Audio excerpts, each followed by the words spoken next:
PA once, push this rock. PA once, push this rock. PA once, push south, push south, push south. Clean these fucking kids up. Easy kills, baby. Easy fucking kills. Look at him go! There you go. Goodbye! Goodbye.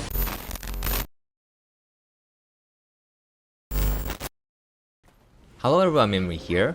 You know the feeling when you are hyped about a certain event just a little too much, and when the event finally happens, you don't feel as good as you were expecting, even though the event itself is pretty much as good as you thought it would be? Yeah, that's how I felt about only the patch. Why would that be? Because I'm not really a grinder, as most of you would probably know. See, here it is. I've successfully sniped enough Caphras Stone to get myself a C10 boss armor before the patch hits. This is a pretty decent amount of progression by itself, so I'm quite happy about it. But however, the actual true hurdle for the upgrade is this Flame of Despair. You need to use this item to actually start the quest for the upgrade. And how do you get this Flame of Despair? To grind a new area in Olita, Tauros. And obviously the drop rate is hopelessly low, so the more reliable way is to get 100 Ember of Despair to make the flame. The drop rate of the Ember is around 2 per hour from my experience if you grind there efficiently. And to grind there efficiently, you need to grind there with another person. Now, asking someone that doesn't grind much already to coordinate with someone else to grind for around 50 hours is pretty much impossible. With that being said, there are quite a bit of other gains in this episode, which is great. Other than the level 10 Caphras level on my armor, I've upgraded my Dandelion weapon with a Garmoth heart. That means I can rearrange my crystal setup into this.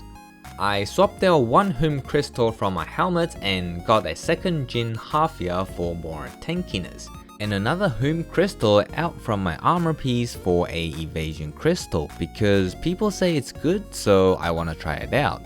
The 2 Hum crystals can now go on to my awakening weapon because the only 2 new crystals for the awakening weapon slot is kinda underwhelming.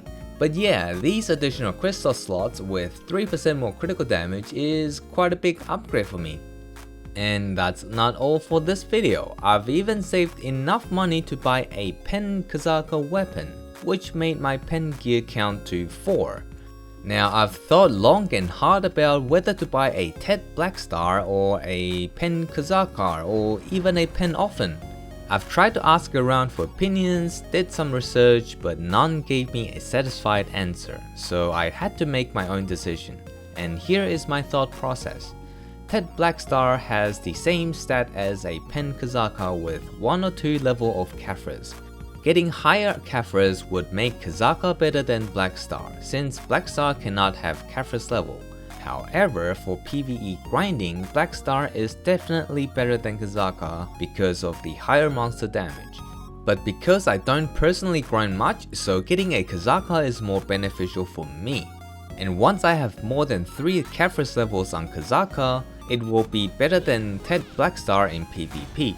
On top of that, I'm banking that we're going to have a Garmoth heart upgrade to Kazaka weapon in the future, just like the Offhand and the Awakening. Now compare Offen to Kazaka. Offen has higher AP and a better cast speed and crit level increase, but Kazaka does have 18 more accuracy than Offen. Even though Witch is a class that doesn't need as much accuracy to function properly compared to other classes, but having to fight... Shit, my voice cracked.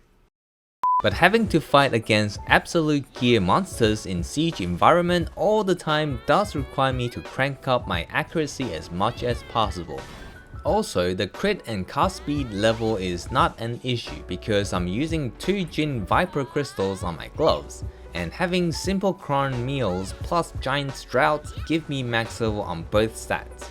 So in the end, I decided Kazaka weapon is the superior option out of the 3 choices. And unfortunately, that does mean I did not do a whole lot of enhancing for this episode. Well, I did try to tap a few things, but my luck doesn't allow me to get any pen attempts this time, and no pen attempts means boring enhancement, so I decided not to put any of them here. However, we do have boxes to open as per usual, so let's see what I've got this time.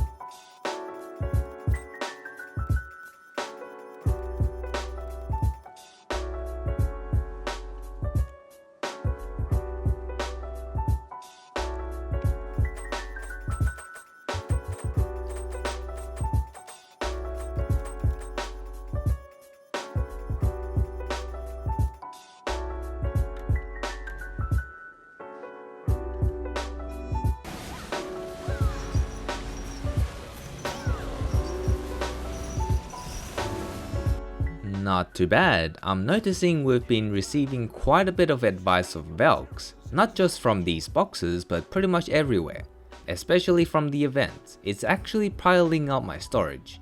I'm guessing this is one of their evil plans to sell you the Nader's Band, which gives you more slots that allows you to store stacks and can be shared between accounts. Technically, they gave everyone 2 free slots, one of which is from a Black Spirit quest and the other one costs you 10,000 loyal points. It can store your normal stacks as well as the stacks from the use of Valk's Cry.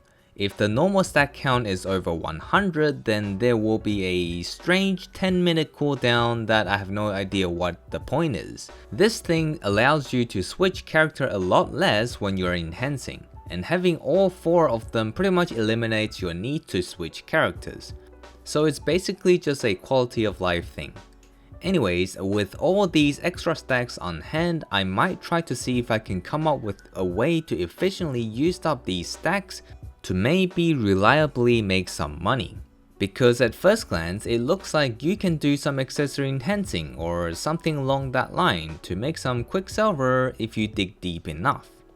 There is another thing that me and probably some of you might want to be aware of, and that is we're about 2 months in for the season server.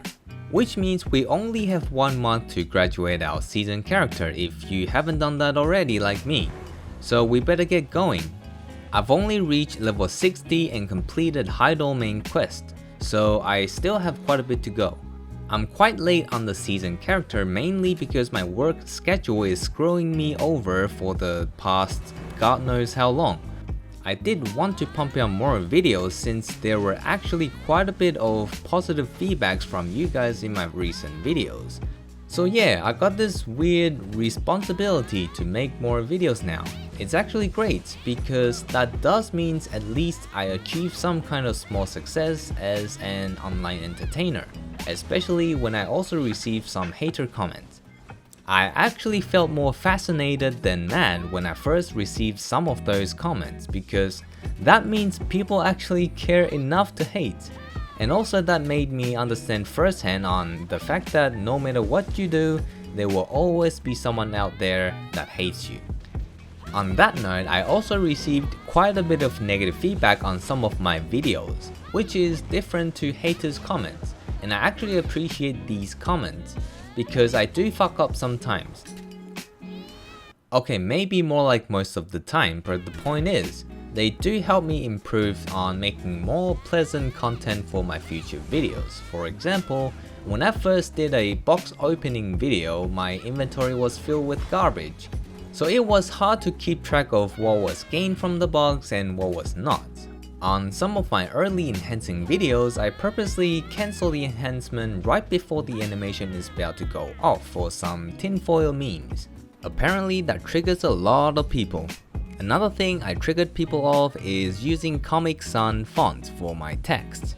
These type of comments to me are not considered as hate comments because they do tell me how to improve, even if they might sound a bit scary to read sometimes.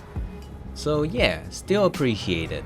And for everyone else that is supporting me by clicking buttons on my videos or commented any random stuff, which is 2,429 of you. Just know that you're making someone who is working for minimum wage doing rubbish compression by jumping up and down inside industrial bins and organizing random items like bleach and pregnancy tests, while having to speak 2 languages for customer service and occasional electronic repairs for a living, very happy. Jesus Christ. Progression of struggle indeed. Guess what my job is, and I promise you if you got it right, there will be no reward because fuck 2020, am I right? Anyways, sorry that this is not exactly your usual BDO video. Well, only half of it is. If you're still here, thanks for listening to me complaining about life. And that's it for this video. Hopefully I'll be able to pump out more videos and I'll see you in the next video.